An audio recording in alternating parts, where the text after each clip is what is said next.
من صام رمضان ثم اتبعہ ستا من شوال فذاک صیام الدہر رواہ المسلم۔ رسول اللہ صلی اللہ علیہ وسلم کا فرمان ہے، جس نے رمضان المبارک کے روزے رکھے اور شوال کے 6 روزے رکھے تو یہ ہمیشہ کے روزے شمار ہوں، یعنی کہ پورے سال کے روزے ہی شمار ہوں گے۔ اس کی وجہ کیا ہے؟ اس کی وجہ یہ ہے کہ ہر نیکی کا بدلہ قرآن کریم کے وعدے کے مطابق ہر نیکی کا بدلہ 10 گنا ملتا۔ تو ماہ رمضان کا مقدس مہینہ مجھے اور آپ کو نصیب ہوا، ہم نے روزے رکھے تو 1 ماہ کے روزوں کا ثواب 10 گنا ملتا، گویا کہ 10 ماہ یہ ہوگا۔ شوال کے 6 روزے ہیں، ان 6 روزوں کا ثواب 60 دنوں کے برابر اور 2 ماہ کے برابر، تو گویا کہ رمضان اور شوال دونوں روزے جمع کرنے کے بعد 12 ماہ کے روزوں کا ثواب بنتا۔ رمضان کے روزوں کے بعد شوال کے روزے ہیں۔ شوال کے روزوں کا آغاز کب ہوتا؟ تو شوال کا روزہ 1 شوال سے نہیں ہوگا، کیونکہ 1 شوال کو اللہ کی طرف سے ضیافت کا دن ہے۔ 1 شوال اللہ کی طرف سے مہمان نوازی کا دن ہے، اس لیے عید والے دن روزہ رکھنا جائز نہیں ہے۔ 2 شوال سے لے کر 30 شوال تک آپ اپنے 6 روزے شوال کے پورے کر سکتے ہیں۔ وہ روزے آپ اکٹھے رکھنا چاہیں، وہ روزے آپ الگ الگ رکھنا چاہیں، ان روزوں کی ادائیگی کا طریقہ یہ ہے کہ آپ کو جس انداز سے سہولت ہو اسی انداز سے آپ 6 روزے پورے کر سکتے ہیں، البتہ یہ کہ 30 شوال سے پہلے۔ اگر کوئی روزے شوال کے 6 نہ رکھے تو بھئی ہمیں ان کو تان و تشنیع سے نہیں دیکھنا چاہیے۔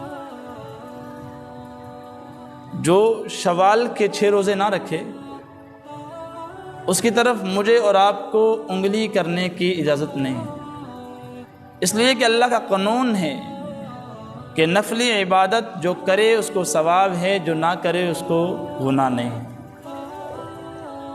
اس لیے جو 6 روزے رکھیں وہ خوش نصیب ہیں، جو 6 روزے رکھیں وہ پورے سال کے روزوں کی عبادت کا ثواب پائیں گے۔ اور ان کا ایک بہت بڑا فائدہ ہے، وہ فائدہ یہ ہے کہ کل قیامت کے دن اللہ کے دربار میں اللہ نہ کرے ہماری نمازیں نامکمل نکلی، ہماری نمازوں میں کمی کوتاہی ہوئی، ہماری نمازیں ناقص نکلی، تو پھر اللہ تعالیٰ کہیں گے ان کی نفلی عبادت کو، نفلی روزوں کو فرائض میں شامل کیا جائے اور فرائض مکمل کیے جائیں۔ حساب ہوگا نا، اللہ تعالیٰ فرشتوں سے کہیں گے ان کی نماز کا حساب لیا جائے، تو وہ فرشتے نماز کا حساب لیں گے، اگر مکمل نکلی تو پھر تو ٹھیک ہے، اگر فرائض مکمل نہ نکلے تو پھر اللہ کہیں گے ان کے جو نوافل ہیں وہ فرائض میں شامل کیا جائے، تو فرائض کو پورا کیا جائے گا۔ تو یہ بھی اللہ کا بہت بڑا فضل اور اللہ کا بہت بڑا احسان ہے۔ رمضان کی قیمتی گھڑیاں ابھی ہم سے جدا ہوئی ہیں، اور رمضان میں ہم نے روزے رکھے، یہ اللہ کی رحمتیں تھیں، سحری کی اللہ کی رحمتیں تھیں، قرآن کریم کی تلاوت کی اللہ کی رحمتیں، تسبیحات کی اللہ کی رحمتیں تھیں، ہم نے صلاۃ تسبیح ادا کی اللہ کی رحمتیں، قرآن کریم تراویح میں سنا، تراویح والا عمل ادا کیا، یہ اللہ کی رحمتیں تھیں، اور صدقۃ الفطر ہم نے ادا کیا، صدقات ہم نے اللہ کے راستے میں دیے، اور آخر میں ہم نے اعتکاف بھی کیا، یہ اللہ کی رحمتیں تھیں، یقین کریں آپ کے پاس اتنی نیکیاں ہیں کہ اللہ نے آپ کو نیکیوں سے مالا و مال کر دیا۔ اب آپ ان نیکیوں کو، اب آپ اس ثمرات کو، اب آپ اس نیکیوں والے بینک بیلنس کو ضائع نہیں کریں۔ اس لیے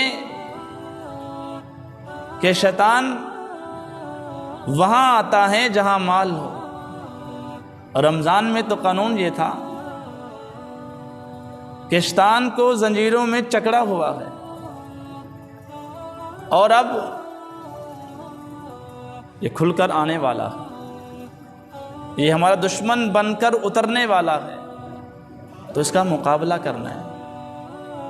اس لیے کہ آپ کے اندر ابھی ایمان کی مضبوطی آئی ہے، وہ مضبوطی روزوں کی شکل میں، وہ مضبوطی تلاوت کی شکل میں، وہ مضبوطی قرآن کریم سننے اور سنانے کی شکل میں، وہ مضبوطی تسبیحات کی شکل میں، وہ مضبوطی صدقۃ الفطر کی شکل میں، وہ مضبوطی اعتکاف کی شکل میں، وہ مضبوطی صدقات کی شکل میں، آپ کے پاس بے شمار مضبوطیاں ہیں، تو آپ نے ڈٹ کر مقابلہ کرنا۔ آپ کے پاس جو نیکیاں ہیں، جو بینک بیلنس ہے، اسے ضائع ہونے سے بچانا ہے۔ ان تمام اعمال کا اثر یہ ہے کہ آپ کے رہنے والی جتنی بھی زندگی ہے، ان تمام زندگی میں آپ کے ان تمام اعمال کا اثر رہنا چاہیے۔